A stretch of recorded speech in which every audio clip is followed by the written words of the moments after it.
So my name is Rachel Boroditsky. I'm Chief of Staff at Khan Academy, and I have the privilege of sharing with you an overview of what we do at Khan Academy before a few of our incredible teams actually dive into the work that they're doing around the world.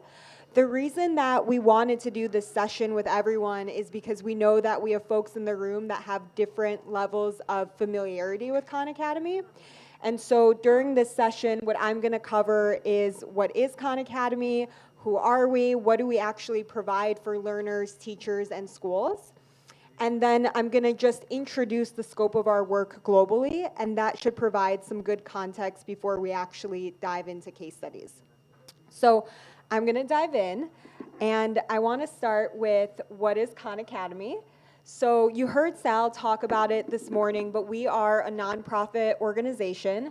We're headquartered in Mountain View in California, and we have a very audacious mission. Our mission is to provide a free world-class education for anyone, anywhere. And the way that we do that is through our learning platform, which many of you have experienced and worked on.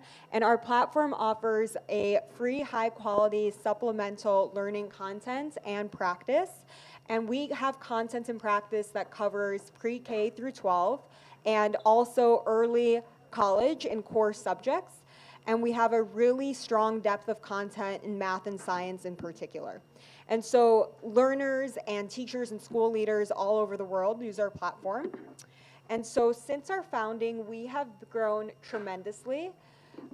We have over 155 million registered users. Just last year, we had 120 million active learners who spent almost 8 billion minutes learning on our site. And this happened in over 190 countries in more than 50 languages. And we're also very proud that 1.5 million learners last year were what we call very active. And what that means is they reached the dosage associated with 30 to 40% improvement in learning outcomes in math. And I'll talk a little bit more about that. So how does our learning platform actually work? Sal talked a little bit about mastery learning this morning. And we are a mastery-based learning platform. And so mastery learning encourages that students all learn at their own pace as they master skills and progress towards learning goals. That stands in contrast with what we might think of in a traditional learning context, where students will move through a curriculum at a fixed pace. Regardless if they have a gap in understanding, they just continue to move through that curriculum. And those gaps without remediation compound, and then a student hits a wall. And so that's because students are being forced through this curriculum at a fixed pace, and our approach helps students actually make up for that unfinished learning, identify and fill those gaps, and accelerate learning at their own pace. So that is something that is very, very core and central to our platform and what a student actually experiences on Khan Academy.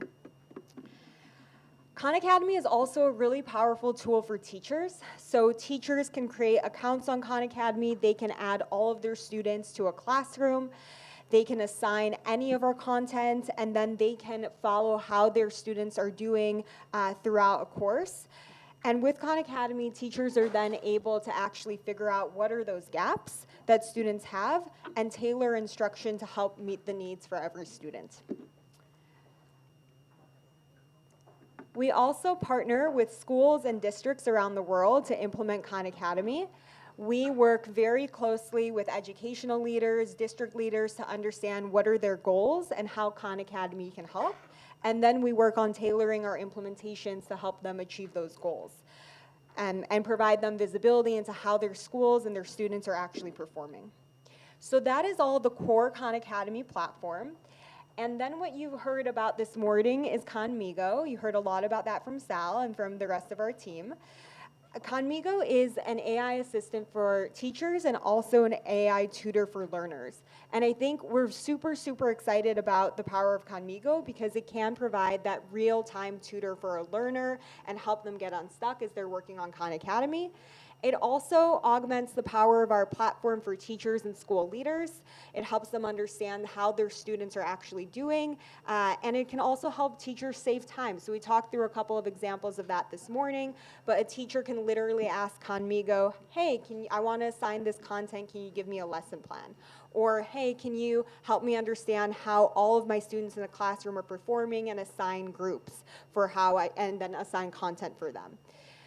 I think what is exciting and unique about Conmigo relative to other AI platforms or ChatGPT is that it actually sits on top of our platform, so it knows the context of where the student is or where the teacher is. So if a learner gets stuck, that learner can immediately open up Conmigo, and that student can ask Conmigo to help it work through that problem.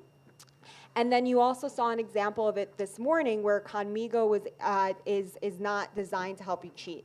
So if you pressure Conmigo to give you the answer, if you're in student mode, it will not do that. And that's because it is designed with learning science principles in mind and meant to largely be a tool for learning. And so with that, I want to talk a little bit about our impact, because I think it's super important that we actually move the needle for learners and improve outcomes. So since Khan Academy's founding, we've had over 60 research studies. Those studies have established how Khan Academy can accelerate learning. And you heard Sal talk a bit about this study, most recent study that we had with over 300,000 students. And that study found that learning can be 26 to 38% higher than anticipated with just 30 minutes of using Khan Academy a week, or 18 hours over the course of the school year. And so now that you have some more context on what Khan Academy is, I do want to share a little overview about how we work internationally and how we think about our work internationally. So our ambition globally is to help improve the learning outcomes of students who are furthest from opportunity. And one of the core beliefs that we have is that we absolutely need to work with governments and with public schools. There are over 1 billion learners in public schools globally, but as many of you know or have experience in your own geographies, there is a gap in both access to high quality education for many of these learners. And I think that's why we're committed to working and scaling through public schools in particular. When we work globally, we're also focused on both reach and engagement. And so what I mean by that is we want to reach as many learners as we possibly can through our programs, but we need to make sure that learners are actually deeply engaging in the platform, learning on the platform, so that we can see those outcomes. It's not enough just to have tons of learners log in once. They actually need to be spending time learning on the platform. And like I mentioned, we do see government partners as critical to this work. I think you're going to hear this come alive in the examples from our teams in just a moment. So we are focused on driving systemic place-based change in government schools, and we have 3 broad models for the way that we work internationally, and we have representatives from all of these teams here, and you're going to hear from all of them. So in one of our models, we have in-country teams. So we have those teams in Brazil, India, and Peru with on-the-ground teams that are driving operations. We have a ConX model, and so this is a slightly different operational model in which efforts to implement Khan Academy in government schools are driven by local sponsors with expertise and resources. So you're going to hear from the Philippines team today about what their experience has been like. And then we have language advocates. These are efforts that are driven by individual volunteers or organizations, and historically they've been primarily focused on localization, translation, and curriculum alignment. And this is the reason that we are available in more than 50 languages today. So you heard me mention that. That is the result of those efforts over many, many years. We also have advocate teams that do work in schools, and so you'll hear from the Vietnam team today about what that experience has been like.